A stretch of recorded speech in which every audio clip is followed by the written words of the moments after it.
வரம் கேட்டு வருகின்றேன் இறைவா, என் குரல் கேட்டு அருள்வாயோ தலைவா. வரம் கேட்டு வருகின்றேன் இறைவா, என் குரல் கேட்டு அருள்வாயோ தலைவா. இயேசு கிறிஸ்துவில் அன்பிற்கினியவர்களே, இயேசு கிறிஸ்துவின் நாமத்தில் வாழ்த்துகளும் வணக்கங்களும். பொதுக்காலம் 22ஆம் ஞாயிறு நற்செய்தி பகிர்வுக்குள் உங்களை பாசத்தோடு அழைக்கின்றேன். இன்று நாம் சிந்திக்க விளைகின்ற கருப்பொருள் சிலுவை வேண்டுமா வேண்டாமா. எனக்கு சமீபத்தில் ஒரு வாட்ஸ்அப் காணொளி ஒன்று என் நண்பர் அனுப்பி வைத்து அதற்கு கீழ் இதற்கு உனக்கு கருத்து என்ன என்று சொல்லி கேட்டிருந்தார். அந்த காணொளி எதை பற்றியது என்றால், தமிழகத்தை சார்ந்த ஒரு தேசிய கட்சி, அதனுடைய தேசிய தலைவர்கள் ஒருவர் ஒரு தெருமுனை பிரச்சாரத்தில் அன்னை மரியாளை பற்றி, இயேசுவை பற்றி, சிலுவையை பற்றி அவர் விமர்சிக்கிறார். அவர் முன்னெடுக்கிற விமர்சனம், தன்னை காத்து கொள்ள முடியாத ஒருவரால் எப்படி இந்த உலகத்தை காக்க முடியும், தானே திராணியிற்று எதிர்வினை ஆற்ற முடியாமல் சிலுவையில் தொங்குகின்ற ஒரு மனிதரால் எப்படி கடவுளாக இருக்க முடியும் என்று சொல்லி அவர் அந்த விமர்சனத்தை முன்வைக்கிறார். கூடியிருக்கிற கூட்டம் ஆர்ப்பரிக்கிறது. நான் இப்ப சொன்ன வார்த்தைகள் நல்ல வார்த்தைகள், ஆனால் அவர் சொன்ன விமர்சனங்களோ, அவர் பயன்படுத்திய வார்த்தைகளோ, அவருடைய ஆட்டிடியூட ரொம்ப கேவலமா, ரொம்ப கேலியாக இருந்தது. இந்த நிகழ்ச்சியை கண்ட பிறகு எனக்குள்ளே ஒரு சின்ன ஒரு தேடல், ஒரு தவிப்பு. ஏன் இயேசு சிலுவை ஏற்றுக்கொள்ள வேண்டும்? ஏன் இயேசு பணிஞ்சு குனிஞ்சு போனாரு? ஏன் கடவுள் அவரை கைவிட்டு விட்டார்? ஏன் இயேசு துன்பத்தை ஏற்றுக்கொள்ள வேண்டும் என்று சொல்லி எனக்குள்ள ஒரு தேடல், ஒரு தவிப்பு. பேதுருவின் தேடலையும் தவிப்பையும் ஆழமாக புரிந்து கொள்ள முடிகின்றது. சிலுவை வேண்டாம், தோல்வி வேண்டாம், பிரச்சனைகள் வேண்டாம், எப்போதும் வெற்றி, எப்போதும் புகழ் வெளிச்சத்தில் மக்களுடைய அங்கீகாரத்தில் இருக்க வேண்டும் என்பதுதான் பேதுருவின் மனநிலை. ஆனால் இயேசுவின் மனநிலை என்ன? இயேசுவின் மனநிலையோடு ஒத்து அவருக்கு நல்ல சீடனாக, சீடத்தையாக நாம் வாழ விரும்பினால் என்ன பண்புகளை நாம் கற்றுக்கொள்ள வேண்டும் என்பதை பற்றி இந்த நற்செய்தி மிக அழகாக எடுத்துரைக்கிறது. அதை பற்றி தான் இந்த காணொளி. பேதுருவின் மனநிலைக்கும் இயேசுவின் மனநிலைக்கும் என்ன வித்தியாசம், எங்கே வேறுபடுகிறது? பேதுருவை பொறுத்தவரையில் அவர் தன்னுடைய சின்ன புத்திக்கு எட்டிய வரையில் அவர் அன்று விரும்பியது, அன்றைய சமுதாயத்துக்கு விரும்பியது, அன்றைய மக்களுக்கு விரும்பியது அரசியல் விடுதலை, சமூக விடுதலை. எப்படி நாம் இன்று கொரோனா நெருக்கடியில் இருக்கிறோமோ அப்படியே இயேசுவின் சமகால மனிதர்கள் ரோமையுடைய பிடியிலே சிக்கி, ரோமையுடைய நெருக்கடியில் சிக்கி அவர்கள் தவித்துக் கொண்டிருந்தார்கள். அவர்களை பொறுத்தவரையில் அவருடைய கொரோனா, ரோமையர், சீசர், அந்த அரசன். இயேசுவை பொறுத்தவரையில் போராட்ட களம் செசரியா பிலிப் அல்ல, மாறாக ஜெருசலேம். போராட வேண்டியவர்கள், எதிர்க்க வேண்டியவர்கள் ரோமையர்கள் அல்ல, மாறாக நம்முடைய வாழ்க்கை முறை, நம்முடைய விழுமியங்கள், நம்முடைய வேல்யூ சிஸ்டம். அதே போல எடுக்க வேண்டிய ஆயுதங்கள் அதிகாரமோ, ஆளுமையோ, வாளோ, கத்தியோ அல்ல, மாறாக சிலுவை. அதே போல நீங்கள் எதிர்பார்ப்பது போல நான் வாரியர் மெசியா, வீரன் மெசியா அல்ல, மாறாக நான் துன்புறும் மெசியா என்று சொல்லி இயேசு வெளிப்படுத்துகிறார். எதற்கு ரோமையர் அடிமைப்படுத்தி வைத்திருக்கிறார்கள்? எதற்கு ஒரு அரசன் இன்னொரு அரசனை, எதற்கு ஒரு அரசு இன்னொரு அரசை, எதற்கு ஒரு இனம் இன்னொரு இனத்தை, எதற்கு ஒரு மனிதன் இன்னொரு மனிதனை தனது கட்டுப்பாட்டுக்குள், ஆளுமைக்குள் வைத்துக் கொள்ள ஆசைப்படுகிறான்? அதற்கு மூல காரணம் என்ன? அதற்கு மூல காரணம் பேராசை, பெருமை, ஆணவம், அகந்தை, கோபம், பழிவாங்கும் உணர்வு, வெறுப்பு. இது ஒவ்வொரு அரசன்றிருந்து இன்னொரு அரசன்ட்ட, ஒவ்வொரு இனத்திலிருந்து இன்னொரு இனத்திட்ட, ஒவ்வொரு இனத்தை நாம் மேற்கொள்கிற பொழுது, வென்றெடுக்கிற பொழுது, ஒவ்வொரு அரசனையும் வென்றெடுக்கிற பொழுது, ஒரு அரசை வென்றெடுக்கிற பொழுது இந்த வெறுப்பும், பழிவாங்கும் உணர்வும், பெருமையும், அகந்தையும் அப்படி தொடர் நிகழ்வாக, தொடர் சங்கிலியாக தொடர்ந்து கொண்டே இருக்கிறது. இந்த தொற்று உடைக்கப்பட வேண்டும். இந்த பேராசை, பெருமை, அகந்தை, ஆணவம், இந்த பழிவாங்கும் உணர்வு, வெறுப்பு என்ற தொற்று அது உடைக்கப்பட வேண்டும். அதுக்கு நான் ஒரு மாற்று கலாச்சாரத்தை உருவாக்க ஆசைப்படுகிறேன். மாற்று மதிப்பீடுகளை கொடுக்க ஆசைப்படுகிறேன். எங்க பழிவாங்கும் உணர்வு எழுந்து நிற்கிறதோ அங்கே நான் மன்னிப்பை கொணர விரும்புகிறேன். எங்க வெறுப்பு எழுந்து நிற்கிறதோ அங்கே நான் அன்பை கொணர விரும்புகிறேன். எங்க பெருமை பேசப்படுகிறதோ அங்கே நான் தாழ்ச்சியை கொணர விரும்புகிறேன். எங்க பேராசை மிகுந்து கிடக்கிறதோ அங்கே நான் பகிர்தலை கொணர விரும்புகிறேன். எங்கே ஒரு புரிந்து கொள்ளாத தன்மையும் விவாதங்களும் பெருகிக் கொண்டிருக்கிறதோ அங்கே நான் புரிதலை கொணர விரும்புகிறேன். அப்படி கொணர விரும்புகிற பொழுது தன்னிச்சையாகவே ஒரு சிலுவை உருவாகிறது. அந்த சிலுவையை சுமந்து கொண்டு அன்பிற்காய், மன்னிப்பிற்காய், இரக்கத்திற்காய் நான் வாழ விரும்புகிறேன். அதற்காக என் உயிரை கூட நான் கொடுக்க விரும்புகிறேன் என்று சொல்லி இயேசு தன்னை ஒரு துன்புறும் ஊழியனாக, இன்னும் சொல்ல போனால் அன்புறும் ஊழியனாக, அன்புறும் மெசியாவாக இந்த நற்செய்தியில் நமக்கெல்லாம் எடுத்து காட்டுகிறார்.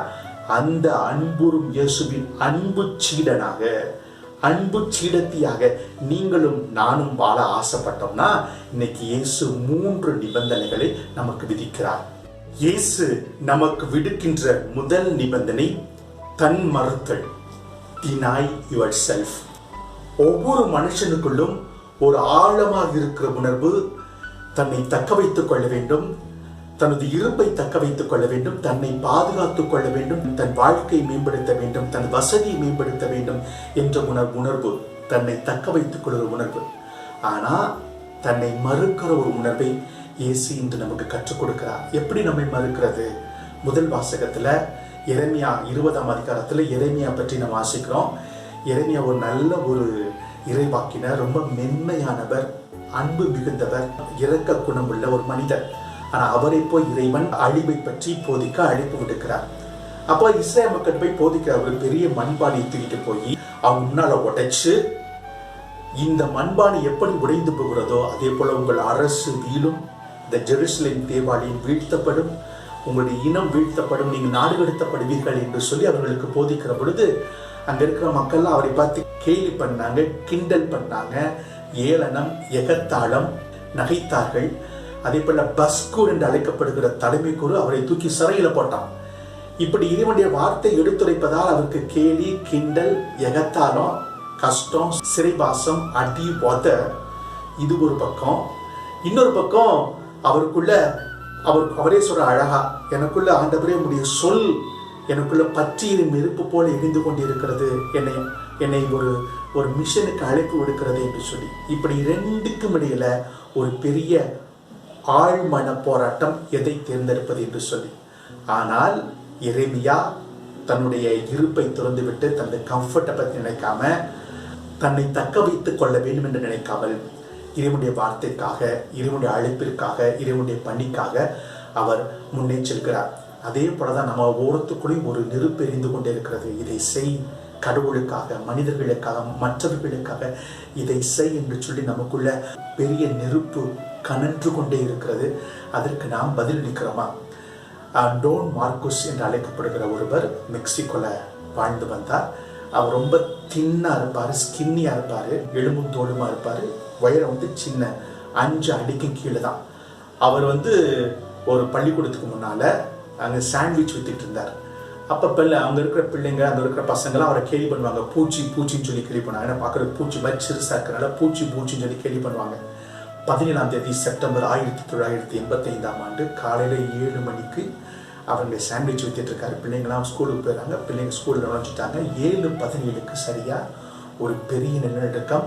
அவருக்கு முன்னாலே சீட்டு கட்டு போல அங்க இருக்கிற பள்ளி கட்டிடம் இடிந்து விழுகிறது. பல மாணவர்கள் அதுக்குள், அந்த இடர்பாடுக்குள் மாட்டிக்கொள்கிறார்கள். அப்ப டோன் மார்க்குஸ், அந்த பூச்சி தன்னை பாதுகாத்துக் கொள்ள வேண்டும், தன் உயிரை தக்க வைத்துக் கொள்ள வேண்டும் என்று சொல்லி தன்னுடைய பாதுகாப்பிற்காக அவர் தேடவில்லை. மாறாக அவர் சின்ன உருவமாக இருக்கிறதுனால அது நல்ல இடர்பாடுக்குள்ள நுழைஞ்சு, அங்க இருக்கிற குழிக்குள் நுழைஞ்சு கிட்டத்தட்ட 27 பேரை அவர் காப்பாற்றினார். இந்த நிகழ்வுக்கு முன்னால தன் எல்லாரும் பூச்சின்னு சொல்றாங்க, தான் குட்டியா இருக்கிறேன், தான் ரொம்ப எலும்பு தோலுமா இருக்கிறேன்னு சொல்லி தன்னுடைய உருவத்தை பற்றி, தன்னுடைய சைஸை பற்றி ஒவ்வொரு நாளும் அழுது கொண்டிருந்த மனிதன் அன்னைக்கு தான் தான் உணர்ந்தார்.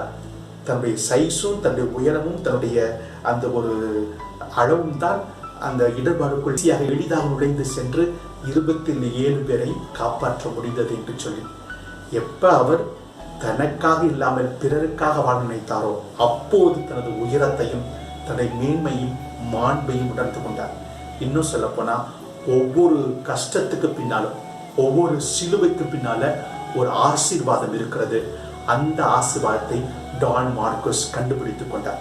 அதே தான் நம்முடைய வாழ்க்கையிலையும் நமக்கு எவ்வளவு கஷ்டங்கள், துன்பங்கள், நெருக்கடிகள் இருக்கலாம். ஆனா அதை விட்டு விலகி ஓட ஆசைப்பட்டோம்னா அதுக்கு பின்னால் இருக்கிற கிரேஸ ஆசீர்வாதத்தை கண்டுபிடிக்க முடியாது.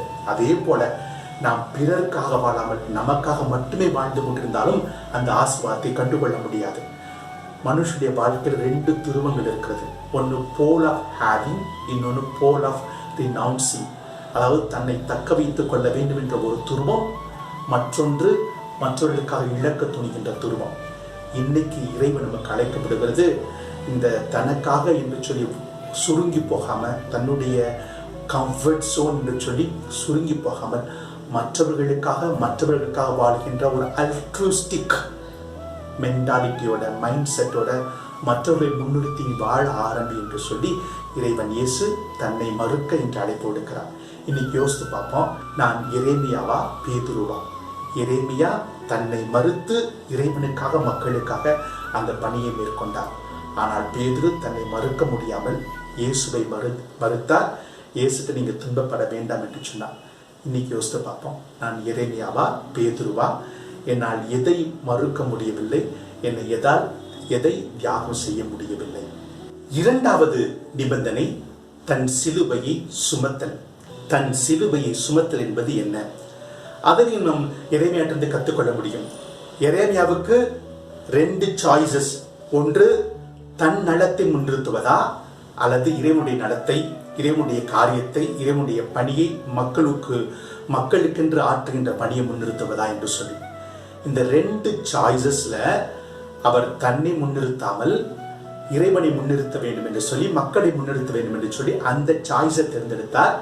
அந்த சாய்ஸை தேர்ந்தெடுத்தது மட்டுமல்லாமல் அந்த சாய்ஸை தேர்ந்தெடுத்ததால் வருகின்ற விளைவுகளை, வருகின்ற சிலுவைகளை, வருகின்ற துன்பங்களை, வருகின்ற நெருக்கடிகளை, வேதனைகளை, கேலிகளை, ஏளனங்களை, நகைப்புகளை, சிறை வாசத்தை, அடிய மிதிய காரி உமிழ்தல்களை அவர் ஏற்றுக்கொண்டார். ஏன்னா அவருக்கு இருந்தது இறைவன் மீது அன்பு, மக்கள் மீது இருந்த அன்பு, மக்களுக்கு சேவை செய்ய வேண்டும் என்ற அந்த சேவை மனப்பான்மை. இது 2 தான் தூண்டுச்சு. அதே போலதான் இன்னைக்கு நம்முடைய வாழ்க்கையில் நம்ம ஒரு ஸ்டாண்ட் எடுக்கும் பொழுது, நம்ம இறைவனுக்காக நிற்கிற பொழுது, பிறருக்காக நிற்கிற பொழுது நமக்கும் பல்வேறு நெருக்கடிகள், நமக்கும் பல்வேறு வேதனைகள், வலிகள், ரணங்கள், புரிந்து கொள்ளாமைகள், துரோகங்கள், பொறாமைகள் வரும். அதெல்லாம் நம்ம தாங்கி நிற்க முடிகிறதா? ரெனின்னு ஒரு பொண்ணு, இளம்பெண், அவங்க ஃப்ரெண்ட்ஸ்லாம் மலையேற்ற வீரர்கள், அவங்கள கூப்பிட்றாங்க மலையேறவான்னு சொல்லி. இந்த பொண்ணுக்கு தெரியாது, இருந்தாலும் கூட போறா. ஏன்னா அவர் கொஞ்சம் பார்வை கொஞ்சம் கஷ்டம், அதில் கான்டாக்ட் லென்ஸ் வச்சிருந்தா. ஒரு குன்றின் மீது இருக்கிறார்கள். கயிறை பிடிச்சி ஏறும் பொழுது எப்படியோ சிராய்த்து விட்டு அந்த கான்டாக்ட் லென்ஸ் கீழே விழுந்துருது, பாதாளத்தில் விழுந்துருது. இப்போ விஷன் பிளர் ஆயிடுச்சு, மங்கள் ஆயிடுச்சு, அவளால் ஏற முடியல. எப்படியோ கஷ்டப்பட்டு மேலே ஏறிட்டா. ஆனால் திரும்ப கீழே வர வேண்டும். எப்படியோ ஃப்ரெண்ட்ஸ்க்கு உதவியால் கீழே வந்து கொண்டு இருந்தா. அப்போ வேண்ட ஆண்டவரே, உங்கள் கண்ணு பெருசு, உங்கள் பார்வை பெரியது, ஒவ்வொரு மூளை முடுக்கும் உமக்கு தெளிவு, உமக்கு வெளிச்சம், தயவு செய்து என்னுடைய கான்டாக்ட் லென்ஸ் எனக்கு கண்டுபிடிச்சு கொடுங்க ஆண்டவரே என்று சொல்லி அவள் ஜெபித்து கொண்டே கீழே இறங்குகிறாள். அப்படி கீழே இறங்கும்போது இன்னொரு மலையேற்றக்குள் மேலே போகிறது. அவங்க அங்கே கேட்குறாங்க, யாராச்சும் கான்டாக்ட் லென்ஸை மிஸ் பண்ணிட்டீங்களா அப்படின்னு சொல்லி. உடனே ரெடி சொல்கிறேன், ஆமாம் மிஸ் பண்ணிட்டேன்னு சொல்லிட்டு. எப்படி, எங்கே கண்டுபிடிச்சிங்களா? அப்படி ஆமாம் இந்த கண்டுபிடிச்சிருக்கிறோம். எப்படி கண்டுபிடிச்சிங்க இருக்கும் பொழுது ஒரு எறும்பு அந்த கான்டாக்ட் லென்ஸை அப்படி சுமந்து கொண்டே பாறையில், தெளிவான பாறை மீது போனதுனால, என்னடா இது எறும்பு, ஏதோ ஒரு பொருள் என்று சொல்லி நான் பார்த்தேன். கான்டாக்ட் லென்ஸாக இருந்துச்சு, அதான் எடுத்துக்கொண்டு வருகிறேன் என்று சொல்லி அந்த நபர் சொன்னான். ரெனிக்கு ரொம்ப ரொம்ப ஆச்சரியம், ரொம்ப சந்தோஷம். வீட்டில் அப்பாட்ட சொல்கிறான். அவங்க அப்பா ஒரு கார்ட்டூனிஸ்ட், அவர் அழகான படம் வரைகிறார். எறும்பு அதோட சேர்ந்து ஒரு கான்டாக்ட் லென்ஸ் வரைஞ்சிட்டு அது கீழே இந்த வரிகளை எழுதுகிறார். என்ன வரினா, ஆண்டவரே, இந்த பொருளை நான் சுமக்கிறேன், இது எதுக்கு சுமக்கிறேன்னு எனக்கு தெரியல, இது எனக்கு எந்த வகையிலும் யூஸும் கிடையாது, இதை நான் சாப்பிட முடியாது, ரொம்ப ஹெவியா இருக்கு, ஆனால் நீ இதை நான் சுமக்க வேண்டும் என விரும்பினால் நான் அதை சுமக்கிறேன் என்று சொல்லி எழுதியிருந்தார். அதே போல இன்னைக்கு நம்ம ரொம்ப பாரங்கள் சுமந்து கொண்டிருக்கிறோம். சில சமயத்துல எதுக்கு பாரங்கள் சுமக்கிறேன்னு தெரியாம சுமந்து கொண்டிருக்கிறோம். அதனால நமக்கு எந்தவித பலனும் இல்லாமல் நம்ம சுமந்துகிட்டு இருக்கலாம். ஒருவேளை நாம் சுமக்கிற சுமைகள், பாரங்கள் நமக்காக இருக்காது, மாறாக பிறருக்காக, நம்முடைய பிள்ளைகளுக்காக, நம்மை சுற்றி இருப்பவர்களுக்காக நாம் இன்று சுமந்து கொண்டிருக்கலாம். இன்னைக்கு யோசித்து பார்ப்போம், நாம் சுமக்கிற பாரங்கள் என்ன, நம்முடைய சிலுவைகள் என்ன என்ன. மூன்றாவது நிபந்தனை, இயேசுவை பின்தொடர்தல். பேதுரு இயேசுவிடம் போய் உங்களுக்கு இந்த துன்பம் வேண்டாம் என்று சொல்லுகிற பொழுது இயேசு பேதுருவை பார்த்து என் கண் முன் நில்லாதே சாத்தானே என்று சொல்லி அவரை அகற்றுகிறார். இங்க பேதுரு சோதிப்பவனை போல சாத்தானை போல இருக்கிறார். எப்படி சாத்தான் இயேசுவை அங்க பாலைவனத்தில் சோதித்ததோ அதே போல இங்க பேதுரு இயேசுவை சோதிக்கிறார். ஆனா சாத்தான்ட்ட இயேசு சொன்னாரு, அப்பாலே போ சாத்தானே சொன்னாரு, உனக்கு எனக்கு சம்பந்தம் இல்லை, I don't want to have any relationship with you என்று சொன்னார். ஆனா இன்னைக்கு இயேசு பேதுருட்ட அப்படி சொல்ல, என் கண் முன் நில்லாத, என் முன்னால நில்லாத, என்னுடைய வழியில் இல்லாத, என் பின்னால போ. உன்னுடைய பொசிஷன் முன்னால கிடையாது, உன்னுடைய பொசிஷன் எனக்கு பின்னால, என்னை பின்தொடர்ந்து வா. I want to have relationship with you. I want to deepen the relationship. அதை நான் அடர்த்திப்படுத்த வேண்டும். அதனால என் பின்னால வா, என் பின்னால வந்தா தான் நீ வாழ்வை கண்டுகொள்ள முடியும் என்று சொல்லி இயேசு பேதுருக்கு உணர்த்துகிறார். இயேசுவும் பேதுருவும் இயேசுவை பின்தொடர்கிறார். இன்னைக்கு நம்மளும் இயேசுவை பின்தொடர வேண்டும். இன்னும் சொல்ல போனா முதல் 2 நிபந்தனைகள், தன் மறுத்தலும் தம் சிலுவையை சுமத்தலும், நம்மால் தனிப்பட்ட முறையில நம்மை சார்ந்து அது முடியாது. நாம் எப்பொழுது இயேசுடைய பாத சுவடுகளில் நடக்கிறோமோ, இயேசுவை சார்ந்திருக்கிறோமோ, இயேசுவை பின்தொடர்கிறோமோ, அப்பதான் அது நம்மால முடியும்.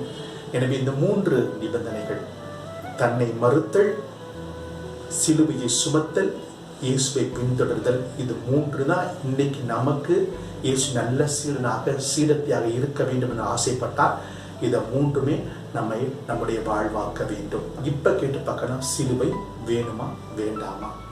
நம்முடைய வீட்டில் அன்பு வேண்டும்னா, நம்முடைய வீட்டில் மன்னிப்பு வேண்டும்னா, நம்முடைய வீட்டுக்குள்ள பரஸ்பரமும் ஒற்றுமையும் நல்ல ஒரு புரிதலும் வேண்டும்னா சிலுவை இல்லாமல் முடியாது. எனவே நீங்கள் உங்களை கேட்டு பாருங்கள், சிலுவை வேண்டுமா வேணாமா?